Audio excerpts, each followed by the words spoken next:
So, welcome back, Florian here. We're about to get ready to start our cold emailing outreach. If you have no clue what I'm talking about, then you probably should be watching the playlist that I listed up here in the corner and the previous 3 episodes in this little series. If you've been watching these already, then you probably know exactly what's the next step gonna be now. Quick recap though, what we've done so far. We figured out that we want to proactively do some sales to get projects as a content creator, and for that we first defined what kind of project I want to be doing, what my ideal target client is. Then we identified a couple of brands that perfectly fit the kind of project that I want to be doing and that could most likely see themselves in the reference that I have from a recent project. Then we drafted out a pitch email, we looked at my website and Instagram profile to really make sure that when I reach out to them, it looks professional and I can clearly communicate who I am and what I am offering. And now it's time to spice it up, add something special to make our emailing cold outreach stand out from anyone else who might be trying something similar. And for that we picked one of the brands that was a natural fit in that moment, which was Decathlon, because I had the plan to pimp up my own Instagram and bring in my hobby of cycling somehow, and that's eventually when I found out about their clothing, so that would be a perfect logical fit for this entire outreach. So what I came up with was this idea of making a little photo shoot, so that first of all I have pictures from my Instagram, second of all I can actually tag them in my photos, which might increase the chances of them actually noticing me,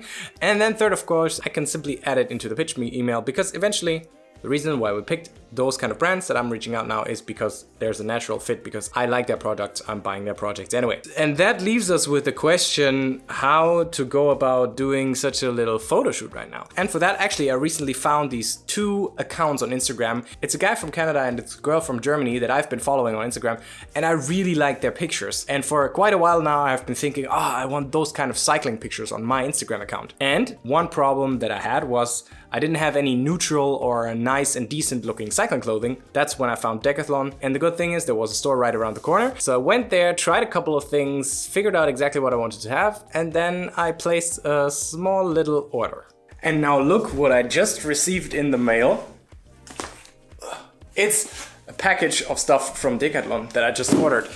So now I'm going to take a look at what kind of cycling clothing that I just ordered myself. Let's check this out, and then we really gotta go and organize that little photo shoot. And I thought it could be a really good way to give them a little bit of a taste of how like a content creator campaign could look like. Open. That looks pretty promising.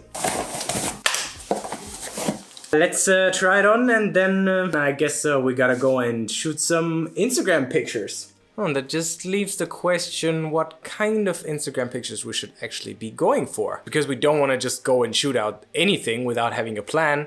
We want to shoot something that's actually benefiting us for the thing that we're trying right now. Whenever I go out to create any content, I usually get inspired by searching a couple of other people that made something similar. And then I look up what they did, and then I try to make my own version of that.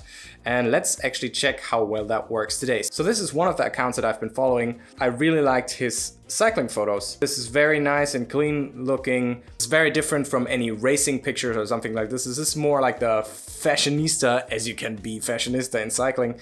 I really like these kind of pictures.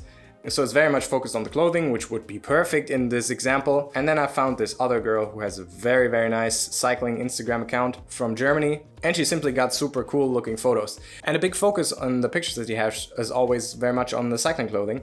So I figured, why not take that as a little bit of an inspiration? What I then normally do is I would just save a whole bunch of posts. And here's actually the little list of inspiration that I got from both their accounts. So here you can look at a couple of photos that really were the ones where I thought, yeah, that would be cool. So for example, something like this, or something like that, or maybe this. This one's pretty badass too. Like that one as well. Actually, I'm going to be linking both their Instagram accounts below so that you can have a check. But I mean, you get a feel for what actually I had in my mind, what I was going for. And with these actual photos in mind, I reached out to a guy who I know that is very much into photography and asked him if he would want to help me out. Adam, I'm going to be linking his Instagram down below. We went out for a little photo session, and now I'm actually already, I can show you. I'm pretty happy with how they turned out. I'm definitely going to be using them for my Instagram, and I think for doing a photo shooting without any bigger preparation, turned out pretty cool. So let me quickly start the screen recording. I normally do those, edit those in Lightroom, and then I afterwards upload them into a gallery. So here you can quickly take a glimpse of what kind of photos we took. Remember the one where she was walking up a stair? No, we made that version of it. Our own interpretation, pretty happy with that, how that turned out. This is a photo I also saw on one of their accounts. I like this one as well.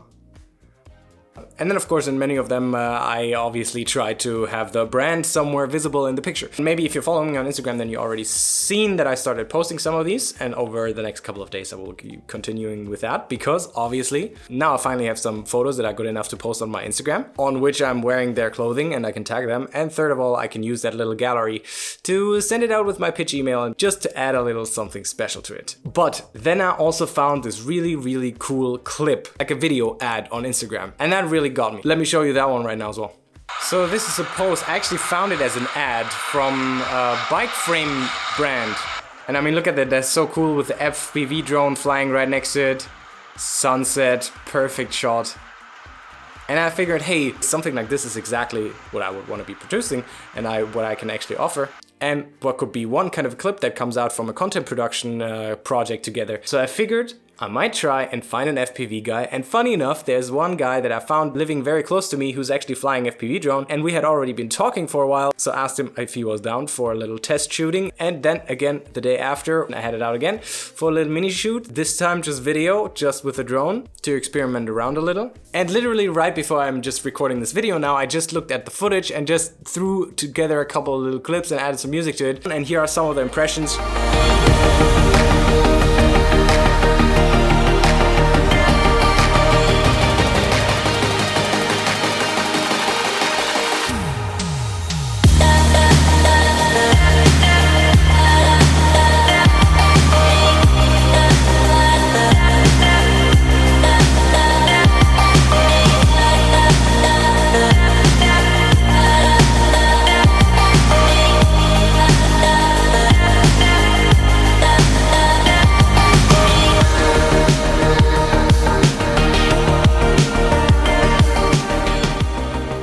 That was pretty fun, and I thought for a first try that actually turned out pretty cool. I mean, you've seen the example now that I had in mind. Normally for something like this you would have to do a lot more preparation, scout the right location, obviously not shoot it somewhere around the corner, and then maybe have someone else who's blocking the road. We didn't have all that, but at least we had a lot of fun shooting it. And I figured I might show you some couple behind the scenes clips. So we actually really just headed out to a mountain that is literally 10 minutes driving from here. I don't know if you can see him, but over there is our drone pilot for today.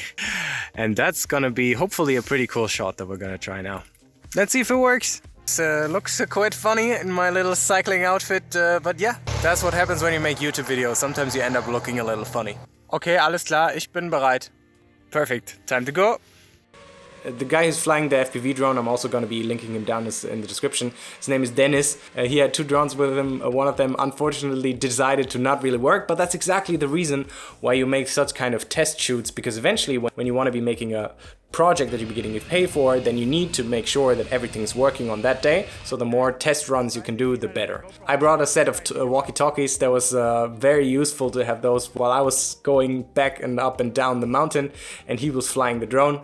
Now actually we only had 3 different spots that we could go to, and we didn't have so much time. I think it was like 2 or 3 hours in total.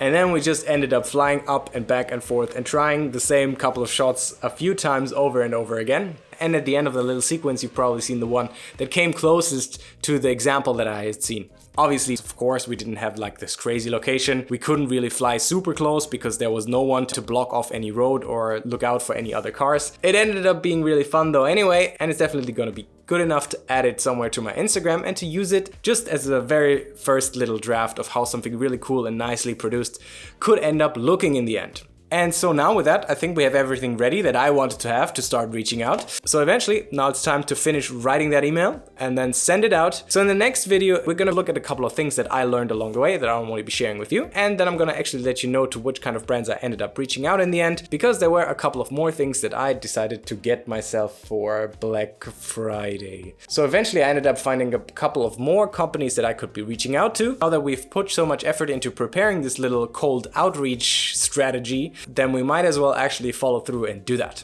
So, and with that, you can already be excited for the next part in this little series, and then we can already boil it down to a couple of things that we learned and take away so that you can apply the same thing for your situation. And then we'll see if this turns into a project. Would be cool. If it doesn't, so is it. What's important is that we turn this little experiment into a repeatable process that we can go through over and over again, so that becomes one of our marketing channels for the future. And that's enough for today. See you in the next video.